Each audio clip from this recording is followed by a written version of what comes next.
નિરાધાર વૃદ્ધોના મુખ ઉપર સ્માઇલ લાવવાની કામગીરી વિસનગરના સ્માઇલ પ્લીઝ ગ્રુપ દ્વારા જિલ્લા વૃદ્ધાશ્રમોમાં નિરાધાર વડીલોને મસાલેદાર કચરિયાનું વિતરણ કરાયું. કપલ ડાન્સ કરાવી તમામના મુખ પર સ્માઇલ લાવવામાં આવી. આધુનિક સમયમાં પોતાના માતા પિતાને વૃદ્ધાશ્રમમાં મૂકવાની જાણે હોડ જમી હોય તેમ જિલ્લાના વૃદ્ધાશ્રમો વૃદ્ધોથી ઉભરાઈ રહ્યા છે. જોકે તેમને ખબર નથી કે તેમના બાળકો પર આ ખોટી અસર જોવા મળી રહી છે, જેથી તેમનો વારો આવી શકે છે.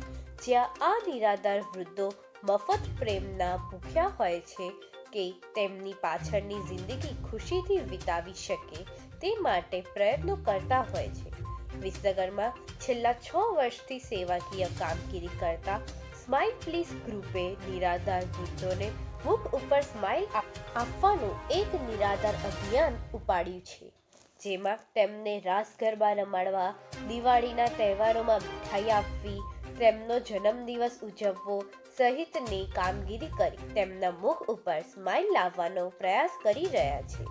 જ્યાં આ વર્ષે પણ સ્માઇલ પ્લીઝ ગ્રુપના વિદ્યાર્થી ભાઈ બહેનો કડા વૃદ્ધાશ્રમ, મોતીપુરા આશ્રમ, વસઈ આશ્રમ, માણસા આશ્રમ, વરસોડા આશ્રમ, મહુડી આશ્રમ, વિજાપુર આશ્રમ, લાડોલ આશ્રમ, વડનગર આશ્રમ, વાલમ આશ્રમ અને ઉત્તર ગુજરાત વિકલાંગ કલ્યાણ સંઘમાં મળી કુલ 250થી પણ વધુ નિરાધાર વડીલો તથા દિવ્યાંગો બાળકોને કચરિયોનું વિતરણ કરવામાં આવ્યું હતું. જેમાં સ્માઇલ પ્લીઝ ગ્રુપના સભ્યોએ વડીલો સાથે ગરબા રમ્યા હતા તેમજ કપલ ડાન્સ કરાવી તમામના મુખ પર સ્માઇલ લાવવાની સરાહનીય કામગીરી કરવામાં આવી હતી. જેમાં સ્માઇલ પ્લીઝ ગ્રુપ દ્વારા નિઃશુલ્ક બસની વ્યવસ્થા કરવા બદલ સાકલચંદ પટેલ યુનિવર્સિટીના ચેરમેન પ્રકાશ પટેલ તેમજ દાન આપનાર તમામ દાતાઓનો આભાર વ્યક્ત કર્યો હતો. પાણીનો સંપનો સ્લેબ તૂટતા પાલિકાએ પતરા ઢાંકી પાણી બંધ કરી દીધું. માડી સાંજે પાણી ચાલુ કરી દેવાયું છે. પાલિકા ભાસ્કર ન્યૂઝ વિસનગર. વિસનગર શહેરના દીપડા દરવાજા ઢાળમાં આવેલ પાલિકાના સંપનો સ્લેબ અચાનક તૂટતા ઉપર બેઠેલ 2 યુવક અંદર પડી જતા જહેમત બાદ બહાર કાઢવામાં આવ્યા હતા. જ્યારે પાલિકા દ્વારા પાણી બંધ કરી ઉપર પતરા ઢાંકી દેવાતા પાણી વગર રહીશો ત્રાહિમામ પોકારી ઉઠ્યા હતા.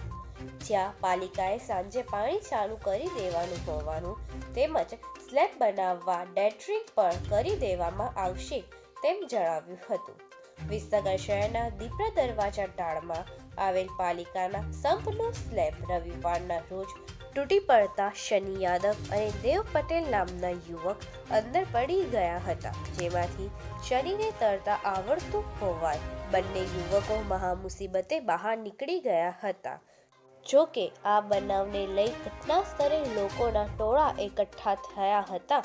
જ્યાં પાલિકાના કર્મચારીઓએ દોડી આવી સ્તંભના ઉપર પતરા ઢાંકી પાણી બંધ કરી દીધું હતું. જ્યાં સોમવારે વહેલી સવારે પાણી ન આવતા આ વિસ્તારના રહીશો પાણી વગર પરેશાન થઈ ઉઠ્યા હતા અને તાકીદે પાણી ચાલુ કરી સંપનું રિપેરિંગ કરવા માંગણી કરી હતી. આ અંગે સ્થાનિક રહીશ કાંતિભાઈ પટેલ ખરાબ સ્લેબ મુદ્દે અગાઉ અમારા દ્વારા અરજી અપાઈ હતી, પરંતુ તંત્ર દ્વારા કોઈ કાર્યવાહી કરવામાં આવી ન હતી, જે આખરે તૂટી ગયો. જેમાં પાલિકા દ્વારા પતરા ગોઠવી પાણી બંધ કરી જતા રહ્યા છે અને પાણી ન આવતા આ વિસ્તારના રહીશો પાણી વગર વલખા મારી રહ્યા છે. જ્યારે આ અંગે પાલિકાને પૂછતા તેમને સંપના પાણી ચાલુ કરી દીધું હોવાનું જણાવ્યું હતું. જ્યારે સ્લેબ મુદ્દે પણ તાકીદે ટેન્ડરિંગ કરી દેવામાં આવશે તેમ જણાવ્યું હતું. જી કાકા, શું નામ છે તમારું? કાંતિભાઈ કચરાભાઈ પટેલ. આ સમસ્યા એવી હતી કે અહીંયા હું નીકળ્યો એટલે 2 છોકરા ઉપર અહીંયા બેસેલા હતા અને આ ઢોકળું એકદમ પડ્યું અંદર તૂટી ગયું. 2 છોકરા પડ્યા અંદર પડ્યા.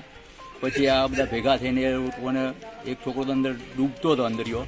આ એક ભાઈને તરતા આવડતું અને એને ખેંચીને બહાર કાઢ્યો અને પછી વસ્તી ભેગી થઈ પબ્લિકે એને બધાને બહાર કાઢ્યા અને પછી એમને દવાઓ કરાવી અને એમને વાગેલો હતું એ થોડું રિપેરિંગ કરાવ્યું. બરાબર. હવે આની અરજીઓ મેં 29/7/2009 રોજ આપેલી છે એક, અને બીજી એક અરજી આપેલી છે 29/1/2010 રોજ આપેલી છે. આ સંપનું ઢોકણું હલકી ગુણવત્તાવાળું છે એવી જાહેરાત, એવી મેં અરજી આપેલી, છતાંય આજ સુધી એનો કોઈ રિપેરિંગ કોઈ કર્યું ગયું નહીં. બરાબર. અને અત્યારે ખાલી આ પતરાને એવું ઢોકી અને જતા રહ્યા છે, કોઈ આવતા નહીં. 2 દિવસથી દીપડા દરવાજા આખા વિસ્તારમાં પાણી બંધ છે, અને આવું ક્યારે રિપેરિંગ થાય ને ક્યારે ચાલુ થાય એ કોઈ સમજ નક્કી કોઈ નહીં. ઢોકીને જતા રહ્યા, કોઈ જોવા જ નહીં આવતા. નગરપાલિકાને અત્યારે મેં સુધીરભાઈને ફોન કર્યો, ચીફ ઓફિસરને ફોન કર્યો, અને નગરપાલિકાના ફોન નંબર પર ફોન કરેલો, પણ ફોન પણ કોઈ ઉપાડતા નહીં. હવે અમારે આવી રીતના પાણી કયો પીવું ને શું કરવું એની બહુ સમસ્યા અત્યારે જબરજસ્ત છે. અને આની માહિતી આ 3 લાખ લીટરનું ટોકું છે. 3 લાખ લીટરની ટોકી બનાવેલી છે. આરી અંડરગ્રાઉન્ડ છે. હવે અંદર આટલો ઊંડો છોકરો પડ્યો હોય અને આ તો પાણી ઓછું હતું એટલે બચી ગયો, અને પાણી આખી ભરેલી હોય તો 2 છોકરા અમારા અહીંયા મરી જાય.